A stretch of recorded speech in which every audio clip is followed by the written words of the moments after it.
What is up, everybody? And I am excited for today because today is truss day, by far the best day on site. So stick around and let's get this going because we are starting episode 3 of the Dream Build.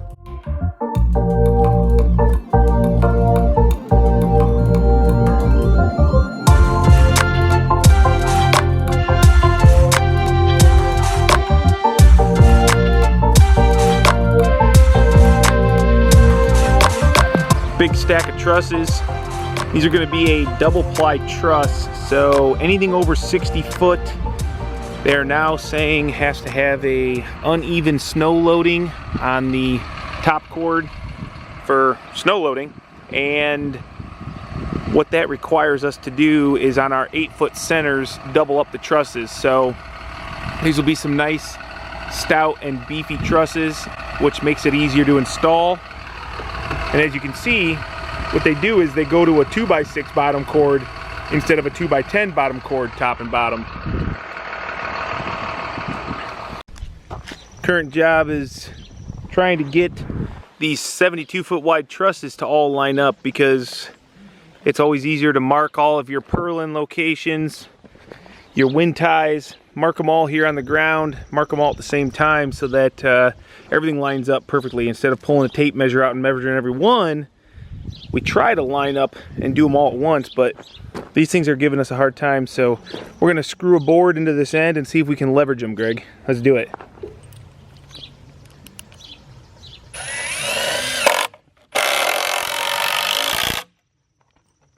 Just make sure you get in the middle of some meat. That didn't grab anything.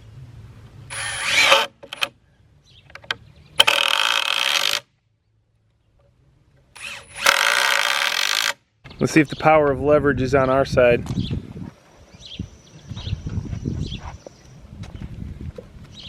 Not today. It's too many at a time, bro. Yeah. Maybe not. Maybe you just need me to do it? Yeah, good. Give it a whirl. Oh, okay. Yeah. I'll try. I'll give it a whirl.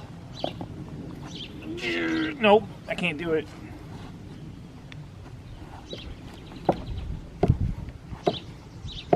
Not even moving, is it? Yeah, it's moving. Really? Mm-hmm. Of course it's moving. You're kind of working against yourself there. No, I was actually not.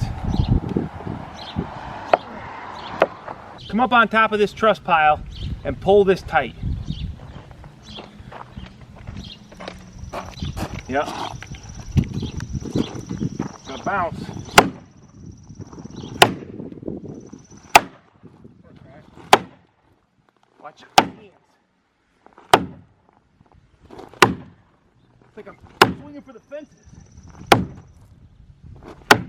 want me to give it a couple swings? I think we're getting pretty dang close to find.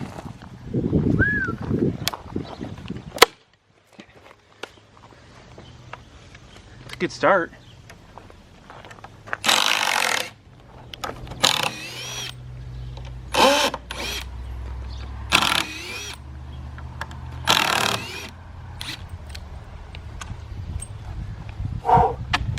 I don't know, I'm tired. Let's go see what the other side looks like. Ain't far off.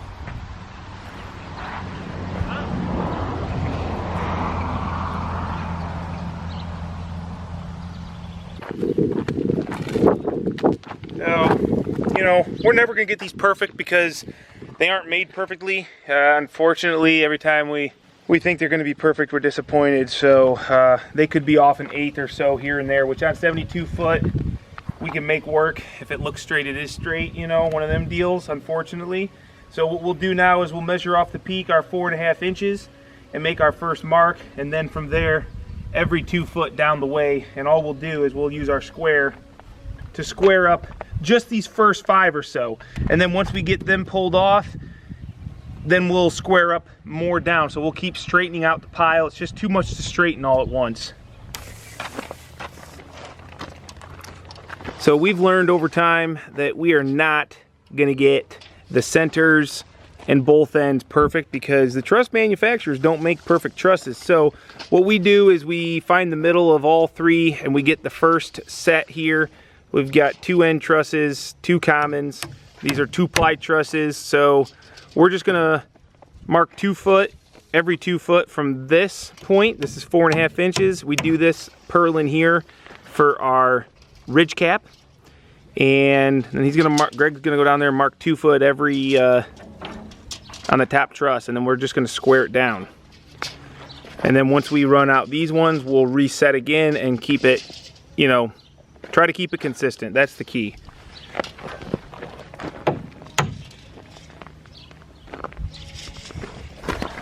How about that green Martinez hammer? That is sick.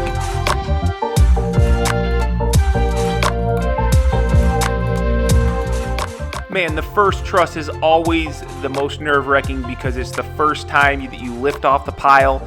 You get a feel for what you're up against. The end truss is always difficult on a long span truss because it's usually only single ply, which means structurally it does not like to hang itself, and we typically will use some spreader bar or a stiffener board on the bottom cord. This we were able to get away with on the transport over to the end wall, but as you see, this journey ended quickly when we were not able to move anymore.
First attempt at getting around this site with the telehandler was successful up until about right here where we dropped the truss. Telehandler sunk down to the frame, had to bring the Kubota in to pull it out. So now what we did was we brought the telehandler back around to the inside, got it strapped up.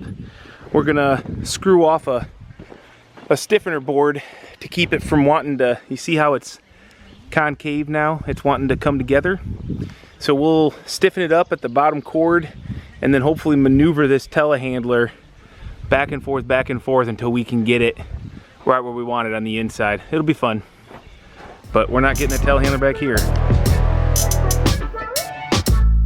The weird part about this was I had to basically keep going into the crab crawl mode. So if you look at the tires on the telehandler, they're actually turning the same direction. And that's one of the awesome features about these telehandlers is they have the standard front wheel turn, but then they have a 4-wheel turn, which is what I just did, and what I started off with, which was the crab crawl. And that really allows you to get in really good position. And being in a good position ultimately helps you feel safe when you've got that load over your head. And once it's in place, we're just gonna go ahead and fasten it off to each post. We minimally put 2 to 3 20-penny ring shank nails on the top and bottom cord, and then on every other intermediate horizontal line that runs through a post, we'll go ahead and put another 20-penny ring shank nail. In an ideal condition, we would be able to get that scissor lift on the outside to do all that fastening, but we were at least able to bring it on the inside, get our chains mounted to the top cord, and then a customer brought his excavator in and sunk his bucket right where we wanted a dead man, and that is that we can lock down this first truss and get the building secure so we can keep going. Kind of nice here. We're next to some trees. We're able to get some chains up and get our peak locked down with chains. Customer having an excavator, being an excavator himself, he sunk this bucket right in the gravel, the dirt, the sand. There's about 5,000 pounds of material sitting in that bucket, plus the friction of the ground, so it makes a nice dead man for us to use some chains. We basically are doing this just to keep this from being wobbly. So we'll try to get a bay up. Once we get that first bay up, that's when we like to take a couple minutes, get everything locked down, spend that time to really try to make sure the building is not only as strong as possible, but as straight as possible to start right off. Because if you don't spend time in the beginning, you will be fighting every little quarter inch the whole way through. So it's nice to try to just spend that time. Don't be in such a hurry. The job will take less time in the end if you spend the time early. So just remember that. There's not much more I like in life than this stage. This is where it's at. Just ready to bust out trusses. We got our first end truss on. You can see the shape of the building. It's starting to take form. I love it. It's everybody's favorite stage, right, Greg? Trussing? You already know. I already know. So hopefully now you can see what I mean by, I know most of you are gonna know what a 2-ply truss is, but this is what it is. They laminated them with a bunch of nails. This looks like a 1 foot on center staggered connection here. I don't really know, I didn't look at the nail pattern. My truss designer, engineer, they stand behind this stuff, and I'm no engineer. So there you go. When we rig these up, I always like to basket a nice cable here because we got some gusset plates I don't want to wear on my straps, but definitely make sure that your straps are, you know, proper. Make sure you got plenty of strength. I think these ones are, and I do believe I should be able to read this. Looks like it got a little dirty right there. I think it's 3,900 some pounds. 7,200 as a choker, 17,800 if I basket it. So 3-inch thick. And then you can see here, you got a rating on your cables also. So I've got these basket connected. I don't know how I say that. So 5.1 tons is what I've got in this connection. So way overkill. These trusses probably only weigh about 500-600 pounds. So there you go.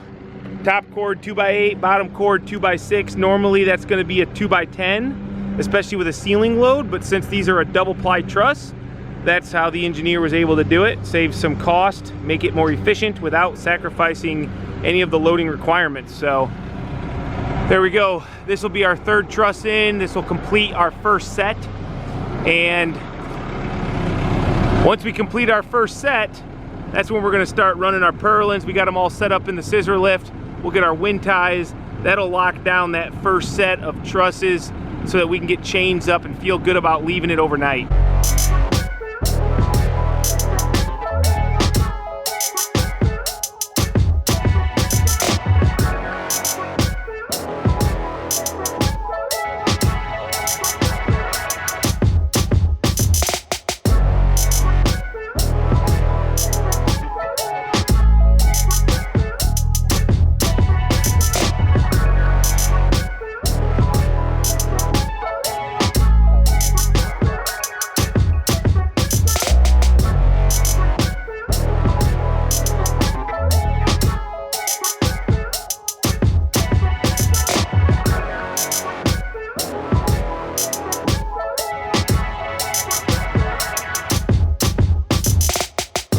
Show you a little trick here. This is up on the truss at the first truss. So this is the outer wall here, and we always mark our purlins to be lined up with the outside. Okay, so they're lined up on the outside of our truss. And what we do is we come in with some garage door header material. These are going to get used for the big 24-foot garage doors on that end, but we've got some 18-foot 2x12s that we come up here and we screw onto this mark. So as I go up the wall, we just push and pull the board left or right to line up with this mark. And what that does is it kind of, instead of this truss doing this all over the place, it kind of evens it out. So if we get a nice gentle swoop, we know we go to the longest point where it's the most out of line, and we just hook a chain up it like we got here, and we pull that back in, and it will bring everything with it instead of having to come and put a chain on each post, which is usually where you have to do it. This helps strengthen it during construction phase because it gives it a nice, you know, strength this way. I don't know how else to say that. Makes it nice. It's a really nice little tip, and you don't really need this in small buildings, but when you get into the big ones, they can get a little squirrely, and the more bracing, the better. You start off straight. Every truss from here on out will go together straight. If this is doing this the whole way on the first truss, you're gonna do that the whole way down and then have to fight it at the end. So there you go, tip of the day. Now that 2x12 is installed, we've got 2 of them, 2 18-footers, and what that does now, you can see, I'm not saying it's perfectly straight, but for the most part, it goes in line with it here. There's a little bit of a outie, or it sticks out right there at the joint. But the nice thing is now we'll be able to pull a chain right up there at that joint, and for the most part, it'll bring everything straight. Now obviously we'll probably use a laser to make sure it's perfect, but this is gonna add some strength and get us a lot closer, a lot quicker.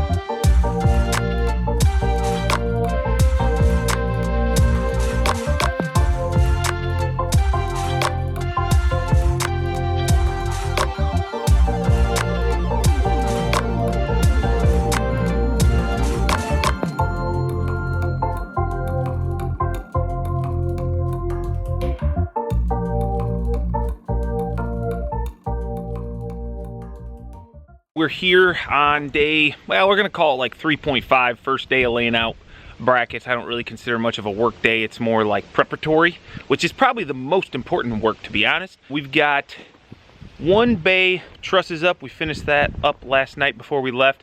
So our goal today, we've got a little bit of rain system coming in probably over the next couple days. So it's gonna take us off site. We always worry about those summer storms. We're gonna go ahead, and our goal is to get these purlins out to the end so that we can really feel good about getting chains and the building locked down, prepped for, you know, doing our overhangs, roofing, whatever. So wish us a good day. It's gonna be a hard day. Trussing is my most fun day. I love it, but it is a lot of work, and it goes so quick that sometimes it's almost sad.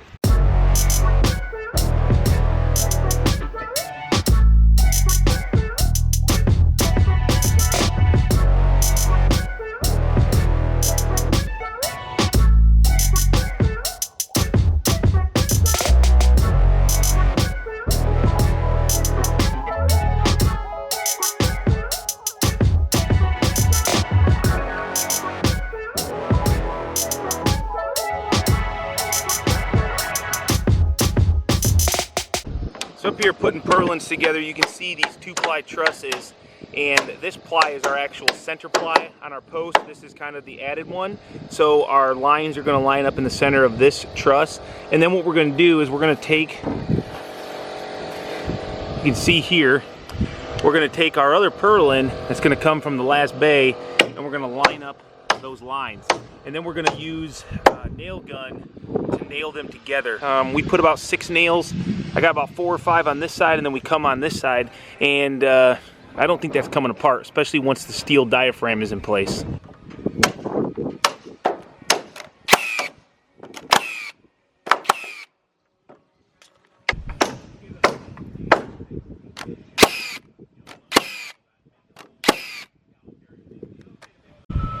We're moving pretty good this morning. We got 2 bays up yet this morning, 2 more to go.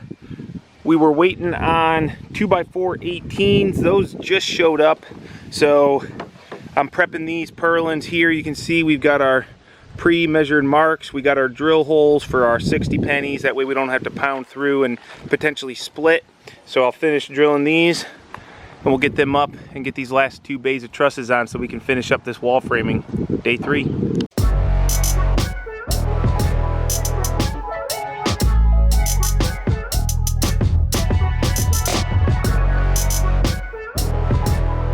So we've got all of our trusses up at the last bay, and that last bay is going to need these corner posts up. So we've kind of put off putting those corner posts up. We're going to do that right now, and then we can throw up the last 2 trusses.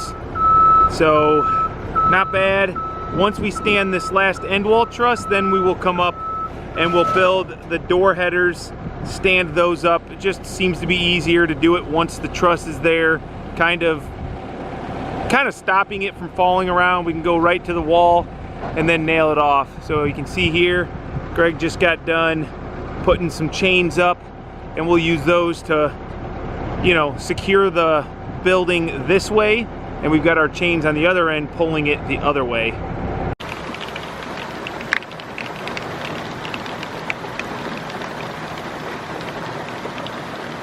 Well, that is unfortunate.